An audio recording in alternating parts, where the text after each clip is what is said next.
بسم الله الرحمن الرحيم. الكلام لفظ تضمن كلمتين بالإسناد، والإسناد نسبة إحدى الكلمتين إلى الأخرى بحيث تفيد المخاطب فائدة تامة يصح السكوت عليها، نحو زيد قائم وقام زيد. مصنف دریم فصل په بیان د کلام کې راوړ.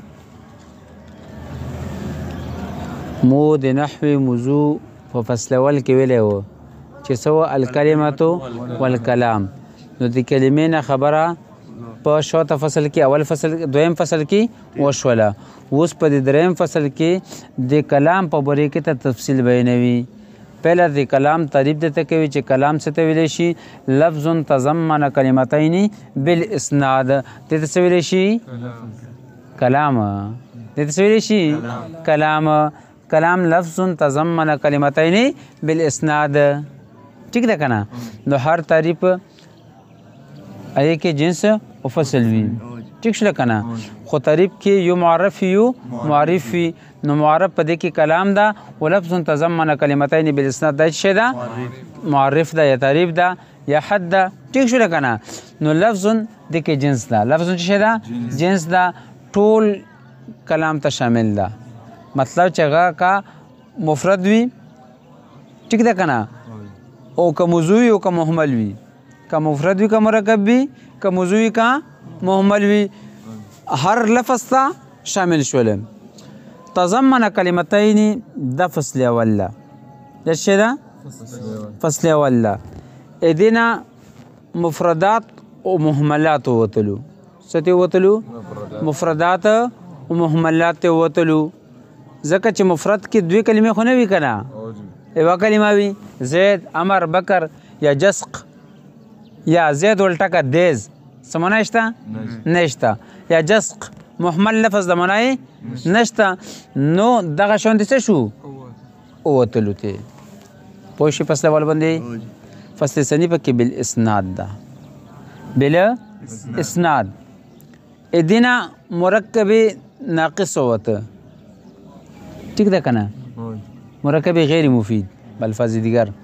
ٹھیک شوله که نه؟ لکه مرکب توصیفی، مرکب اضافي وغیره. ویلې ځکه چې هغې کې اسناد نه وي. هغې کې څه نه وي؟ اسناد نه وي. ٹھیک شوله؟ اسناد په کوم کلام کې چې کې مسند و مسند الیه ذکر شي، او دې کې مسند و مسند الیه نشته. ځکه چې زید غلام و زیدین دا به یا به مسند جوړېږي یا به څه جوړېږي؟ مسند الیه جوړېږي. نو یو جز د کلام خو جوړ شوله، خو بل جز جوړ شوله نشته. ټیک شوله که نه؟ یو رجل عالم موصوف صفت دی. نو دا موصوف صفت یا به مبتدا جوړېږي یا به څه جوړېږي؟ خبر جوړېږي. یا به مسند جوړېږي یا به څه جوړېږي؟ مسند الیه جوړېږي. نو دې ځای کې بل جز شته ده وسره نشته. نو دا څه شولو؟ اسناد په کثرت ووتلو. په کې اسناد نشته ده. پوه شو په خبره باندې؟ که نه شوی پوه؟ نو تضمن کلمتین ویلي دي. څه ویلي دي؟ اوس دو کلمو ته به شامل وي. یا حقیقتا یا به شامل وي حقیقتا. لکه زید قائم دوی کلمې دي که نه؟ ضرب زید دوی کلمې دي. یا به حکما شامل وي، یا به څه وي؟ حکما به شامل وي. ٹھیک ده که نه؟ یا به څه وي؟ یا به حکما شامل وي. لکه اضرب فصل کې څه و؟ اضرب انت و. اضرب انت. دې کې انت ضمیر پټ ده که نه؟ نو دا حکما څه دي؟ دوی کلمې دي. دو کلمو په حکم کې ده. پوه شو په خبره باندې؟ یا به تقدیري وي. لکه مثال کې تو څه وي چې من ضربته، تو څوک ووهله؟ تو ته چې زید. یا من ضربکه چا وولې ته؟ تو ته چې زیدون. څه دی ته وي؟ زیدونه. ټیک ده؟ اوس دې ځای کې دا زیدون دم کلام ده. ویلې ځکه چې دې جواب ضربني زیدون، ضربني زیدونه. پوه شئ؟ نو دې ځای کې ضربني څه ده؟ پټ ده. نو دا هم کلام شوله. دا هم څه شوله؟ ما په دې خبرې تاسو پوه شوی؟ اسونې دي څګرونه خو دې کې نشته که نه خو د کلمتین به کله څه وي دوې کلمې کله به حقیقتا وي کله به حکمن وي او کله به تقدیرا وي پوه شویه که پوه نه شوی ښه اوس د تعریف کې لفظ د اسناد راغله څه شی لفظ د اسناد راغله نو مصنف چې زه اسناد تعریف به هم ته وکړم چې د اسناد پکې څه بلا شوله ټیک ده که نه تعریف کې څه لفظ راغله اسناد راغله نو مصنف څه چې اسناد تعریف به هم ته څه وکړم وبیته کم والاسناد او اسناد څه ته ویلی شي نسبت احدى الكلمتين الى الاخرى نسبت د یوې کلمې بلې طرف ته بحیث تفید المخاطب چې پیدا ورکړي په داسې حیثیت چې پیدا ورکړي مخاطب ته فائدتا تامتا پورا پیدا څه شی پورا پیدا دې ځای پورې تعریف ده یصح السکوت علیها دا تعریف کې شامل نه ده دا تعریف کې شامل نه ده بلکې دا د فائدتا تامتا وضاحت ده فائدتا تامتا څه شی ده وضاحت ده پوه شو په خبرې باندې نو تعریف کوم څه پورې ده فائدتا تامتا پورې څه پورې تامتا پورې ده پوه شوې والاسناد نسبة احدى الكلمتين الى الاخرى بحيث تفيد المخاطب فائدة تامة نو بیا وایو چې یو تعریف وي په هر تعریف کې یو معرف وي ټیک ده که نه نو د کې اسناد معرف ده ونسبة احدى الكلمتين الى الاخرى بحيث تفيد المخاطب فائدة تامة دا څه ده دا معرف یا تعریف ده ټیک شو که نه نسبة احدى الكلمتين الى الاخرى دا پورا جنس ده نسبة احدى الكلمتين الى الاخرى دا څه ده جنس ده ځکه چې مرکب توصیفي او مرکب اضافي ته هم شامل شي مرکب توصیفي او مرکب اضافي هغې کې هم د یوې کلمې بلې ته نسبت شوی وي که نه ټیک ده که نه یوې کلمې بلې کلمې ته نسبت یې کې شوی وي ټیک شوله نو دا څه شی ده جنس ده مرکب ناقص ته هم شامل ده ټیک ده بحيث تفيد المخاطب فائدة تامة دا فصل ده دې نه احتراز وشو د مرکب اضافي او د مرکب توصیفي نه اسنه احتراز وشوله مرکب اضافي او مرکب توصیفي نه پکې څه وشوله احتراز وشوله مرکب اضافي توصیفي نه ویلې ځکه چې مرکب توصیفي او مرکب اضافي دا پورا پیدا نه ورکوي ښه ټیک ده که نه پورا فایده ځکه فایده به کوم کلام ورکوي چې کې مسند او مسند الیه دواړه وي او دې کې مسند او مسند الیه دواړه نشته یا خو به مسند جوړېږي او یا خو به څه جوړېږي ما به دې خبرې پوه شوې تاسو ښه عادت یې ووتلو یصح سکوت علیها چې سکوت پای باندې صحیح لکه زید قائم وقام زیدون ټیک ده که نه پهله جمله اسمی مثال درکړه او دویمه جمله فعلی مثال درکړه ټیک شو لکه نه نو زید قائمون کې زید مسند الیه ده او قائمون څه ده مسند ده او زید قام زیدون کې څه ده قام کې مسند ده قام مسند ده او زیدون مسند الیه ده ټیک شو پوه شو په خبرې باندې پوه شو جنس ویلي پوه پې نه شوې ښه ګوره تاسو ته ما دا وویل چې د اسناد تعریف دته مصنف وکړله اسناد څه ته ویلی شي د یوې کلمې بلې کلمې ته په داسې طریقې باندې نسبت کول چې مخاطب ته پوره فایده ورکړي مخاطب ته څه ورکړي پوره فایده ورکړي ټیک ده نو بیا مې ته ووایي چې جنس او فصول نو نسبت احدى الكلمتين الاخرى دا څه ده جنس ده ټیک شو که نه مرکب مفید و غیر مفید دواړو ته شامل ده یا مرکب تام مرکب ناقص دواړو ته شامل ده او بحيث تفيد المخاطب فائدة تامة دا څه ده فصل ده دې نه څه وتو مرکب توصیفي او مرکب اضافي مرکشته مرکب اضافي او مرکب توصیفي دې څه شو وتو ویلې ځکه چې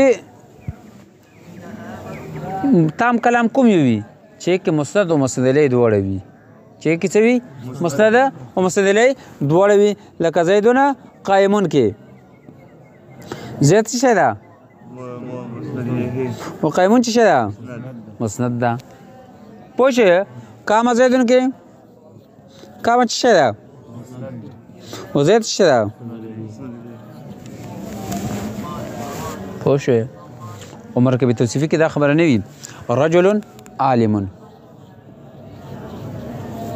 دا به دواړه یا به مستد جوړېږي یا به مستد الیه جوړېږي موصوف صفت مل کړه یا به مستد جوړېږي یا به مستد الیه جوړېږي اوس که دې نه مخکې د جا ولګوه دا اوس کلام شو تام شو ټیک ده که نه رجل عالم قایمون دې ورسره ولګوه اوس هم څه شی شوله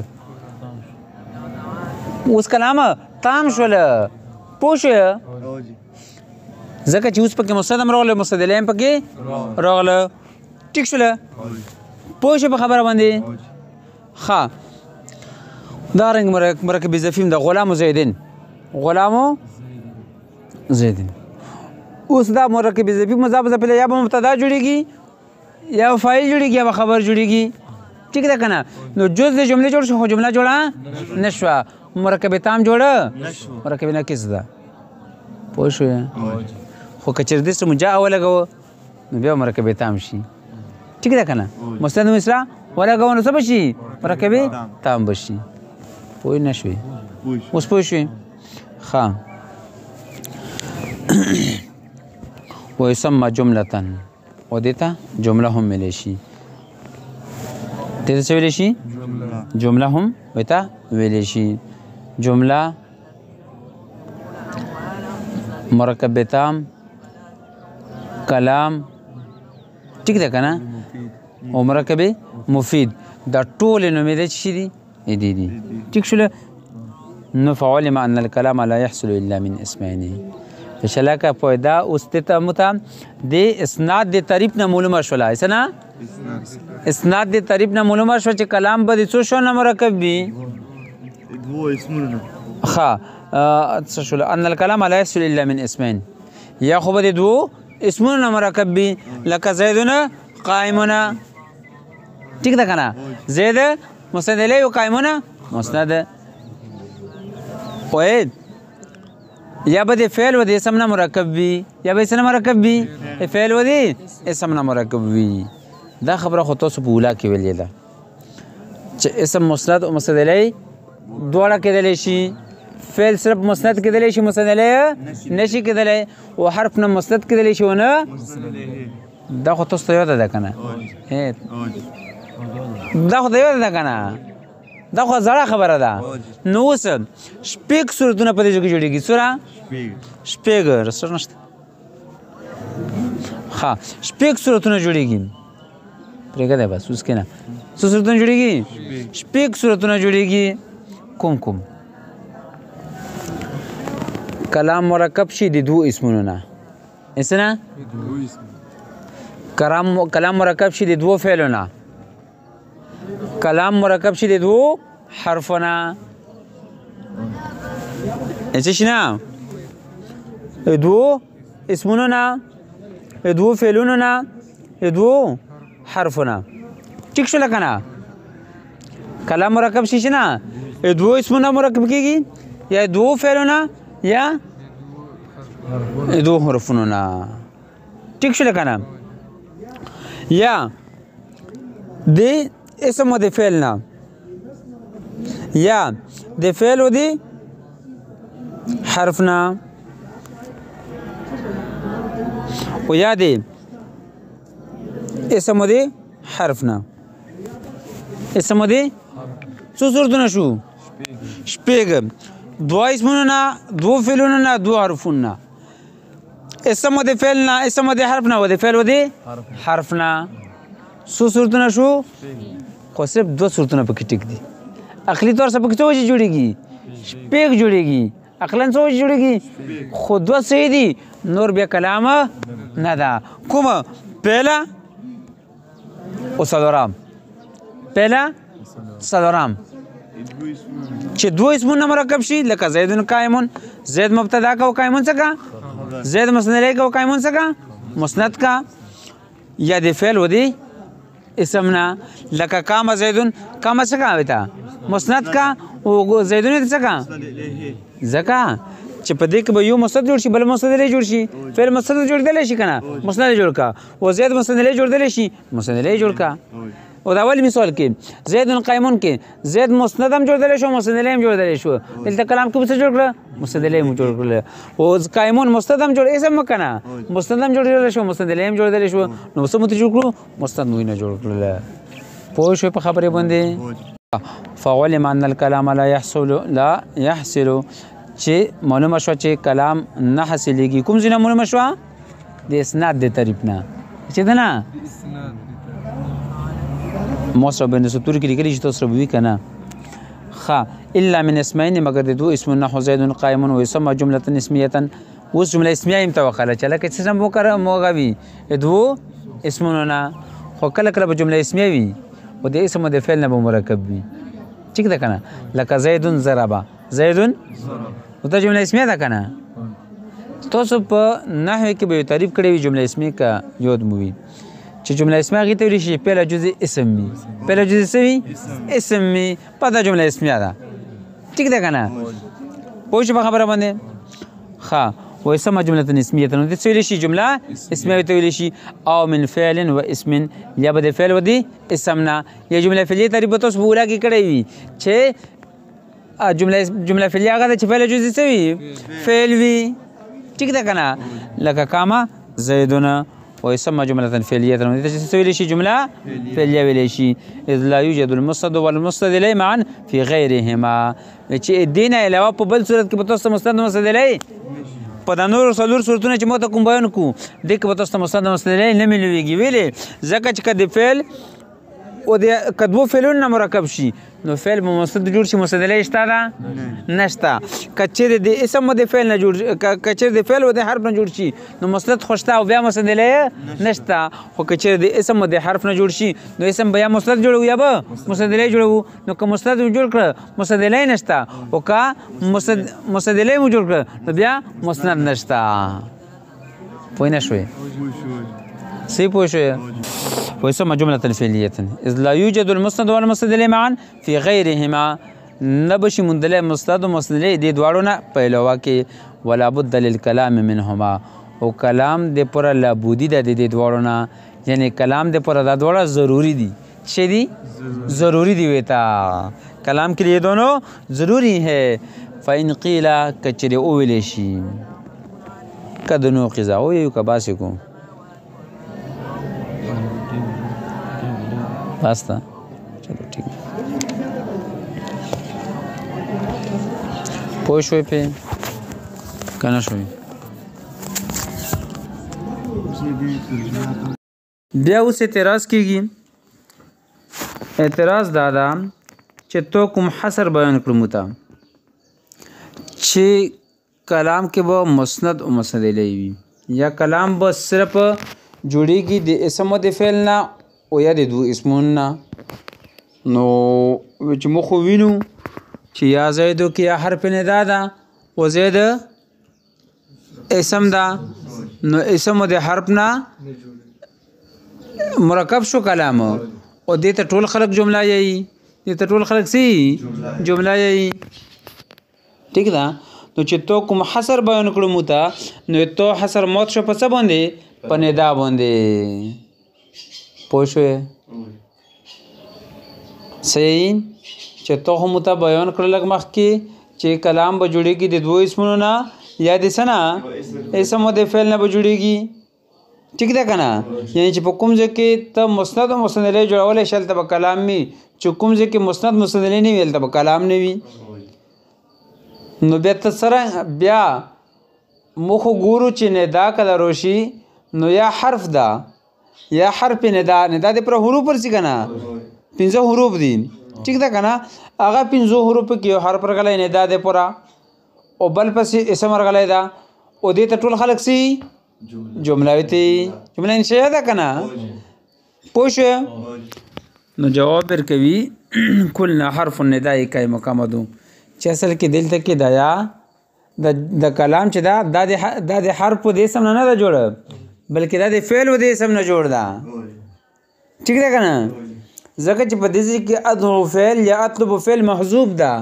مقدر ده ټیک ده کنه څه ده مقدر ده نو مو خدا نه دی ویلي چې خو مخو مذکور وي مقدر هم کېدای شي کنه د ذکر یا قائم مقام دي څه ده ادعو ده ټیک شوله گویا کې دا ادعو زیدن یا اطلبو زیدن ده پوه شي په خبرې باندې که پوه نه شوې نو د ذکر دا کلام دې څه نه جوړ شوی حرف دې سم نه ده جوړ بلکې دا یا چې دا خو قائم مقام دی فعل ده نو گویا کې د ذکر فعل موجود شوله گویا کې دا فعل څه شو دلته کې موجود شوله نو اطلبو زیدن شوله یا ادعو زیدن شوله پوه شوې په جواب باندې دا خو آسان و اوس مصنف پیایي فإن قیل دې ځای د یوه ترجمې ته لږ وګورئ فإن قیل که چېرې ویلی شي که د نوقظه چې ماتېږي تعریف دیته ده یا حصر دیته بالندای په ندا سره نحو یا زیدو لکه یا زیدو قلنا مو یایو حرف الندای قیم مقام دو چې حرف ندا قیم مقام دی ادعو ده یا اطلبو ده وهو الفعل وفعل ده نو فلا نقض علیه نو په حصر باندې څه نقض نشته ده ټیک شوله پوه شوې پې